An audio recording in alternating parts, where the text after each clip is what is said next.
आदेश। जय महाकाल।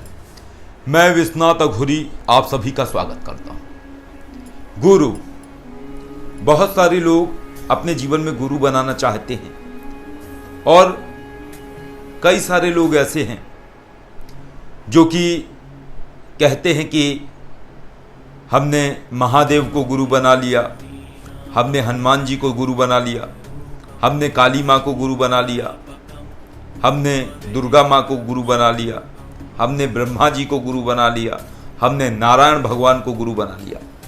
तो क्या ये संभव है? क्या ऐसे गुरु बनाया जा सकता है? क्या इस तरीके से आप गुरु बना के अपने जीवन में उन्नति प्राप्त कर सकते हैं? आज इसी प्रश्न का हम जवाब देंगे। क्या है सही तरीका महाशक्तियों को गुरु बनाने का, और क्या लाभ है और क्या है नुकसान? तो सबसे पहले शुरुआत करते हैं उन लोगों की जो कि अभी शुरुआती लेवल पे हैं, अर्थात कि अध्यात्म में प्रवेश करना चाहते हैं, इधर उधर भटकते हैं, गुरु की तलाश करते हैं। जब गुरु नहीं मिलता है तो बैठ जाते हैं, कहते हैं महादेव आप ही हमारे गुरु हैं, ओम नमः शिवाय हमारा गुरु मंत्र है, और अपना जाप साधनाएं शुरू कर देते हैं। कई सारे लोग हैं जो नारायण भगवान के समक्ष बैठ जाते हैं, उनकी प्रतिमा के समक्ष, और कहते हैं हमें गुरु नहीं मिल रहा है, कोई उचित गुरु नहीं मिल रहा है, आज से आप ही हमारे गुरु हैं और हमारा गुरु मंत्र है ओम नमो भगवते वासुदेवाय या ओम नमो नारायणाय। इस तरीके से बहुत सारे लोग करते हैं। कुछ लोग ऐसे होते हैं जो हनुमान जी को इसी तरीके से करते हैं, फोटो रख लेते हैं हनुमान जी की, कहते हैं आज से आप ही हमारे गुरु हैं। तो क्या इस तरीके से कर लेने से महाशक्तियां आपके गुरु बन जाएंगे? बहुत संक्षेप में आपको समझाने की हम चेष्टा करेंगे, और इस चेष्टा से संभवतः बहुत सारे लोग समझ पाएंगे कि आखिर आपसे कहां गलती हो रही है। समझने की बात है कि आपने ऐसा किया, अच्छा है, आपकी आस्था है, आप खोज के थक गए, आपको योग्य गुरु नहीं मिल पा रहा है या आपको गुरु नहीं मिल पा रहा है, तो आपने ऐसा अपने आस्था के चलते किया। आपने तो कह दिया महादेव को कि महादेव हम आपको गुरु बनाना चाहते हैं, या नारायण भगवान के समक्ष बैठ के प्रतिमा के समक्ष के हम आपको गुरु बनाना चाहते हैं, या हनुमान जी की प्रतिमा के समक्ष के हम आपको गुरु बनाना चाहते हैं। परंतु क्या ये आपने सुना कि उन्होंने आपको स्वीकार लिया? गुरु बनाना शिष्य का भाव है, लेकिन शिष्य बनाना शक्ति के ऊपर निर्भर करेगा कि वो चाहते हैं या नहीं चाहते हैं।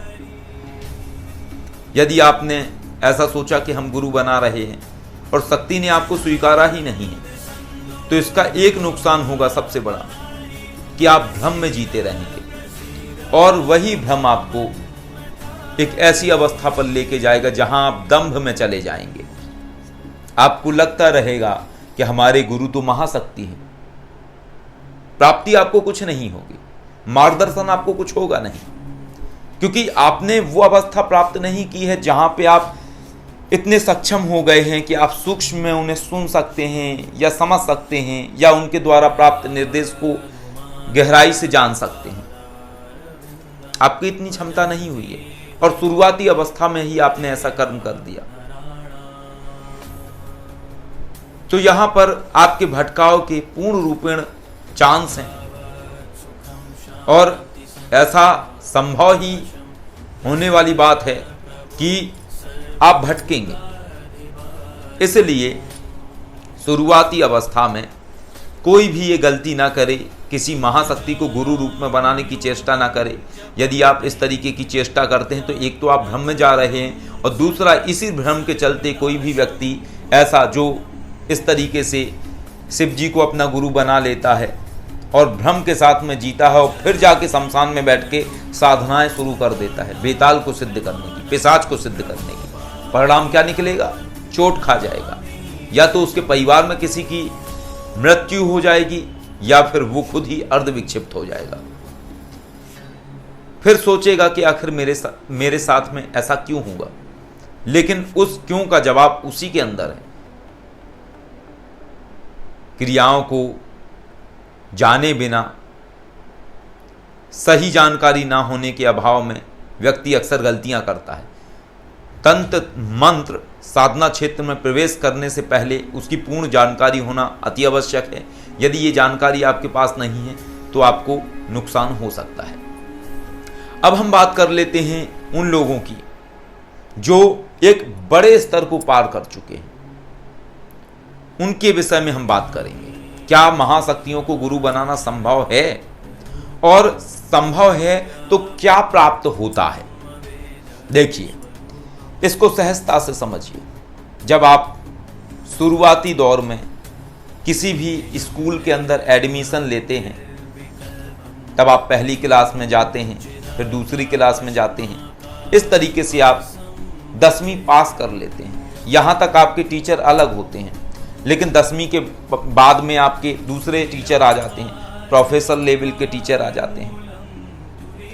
इसी तरीके का एक पड़ाव होता है। पहले आपको देहधारी गुरु धारण करना पड़ेगा। जब आप देहधारी गुरु धारण कर लेंगे, उसके बाद एक पड़ाव आपका आएगा जब आप सदगुरु को धारण करेंगे। जब देहधारी गुरु का ज्ञान आपको इतना कैपेबल बना देगा कि आप सूक्ष्म जगत के द्वारा उन दिव्य आत्माओं से संपर्क कर सकते हैं जो दिव्य आत्माएं अपने समय में सिद्ध थे और उनके पास बहुत ही भरपूर ज्ञान था। ऐसी दिव्य आत्माओं से जब आप संपर्क कर लेते हैं, तब आपको आपका सदगुरु मिल जाता है। और जब आप सदगुरु को प्राप्त कर लेते हैं, तब आपको आपके महागुरु को खोजना होता है। महागुरु कौन है?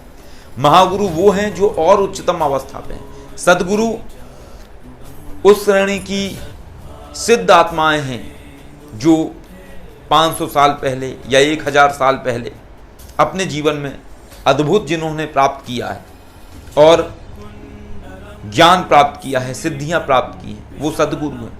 लेकिन जो और भी प्राचीन में हुए हैं, जैसे भृगु हुए, दैत्य गुरु शुक्राचार्य जी हुए, बृहस्पति देव हुए, इसके अलावा परशुराम जी हुए, ये सभी महागुरु की श्रेणी में आते हैं। अर्थात कि जब व्यक्ति सूक्ष्म जगत के द्वारा सदगुरु को समझने का पात्र बन जाता है, उनकी भाषा समझ सकता है, उनकी वाणी समझ सकता है, उनके निर्देश समझ सकता है, तब वो फिर महागुरु को समझने का पात्र बन जाता है। और जब महागुरु को समझ लेता है, तब उसके ऊपर एक और पड़ाव आता है।